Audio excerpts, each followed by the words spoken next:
I want to create a community that supports each other.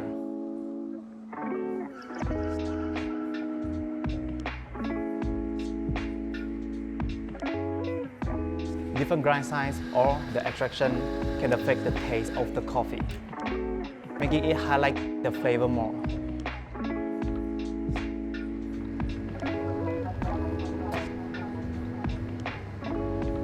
Coffee in many ways represents diversity and unity. Some prefer light roast, while some like medium or dark roast.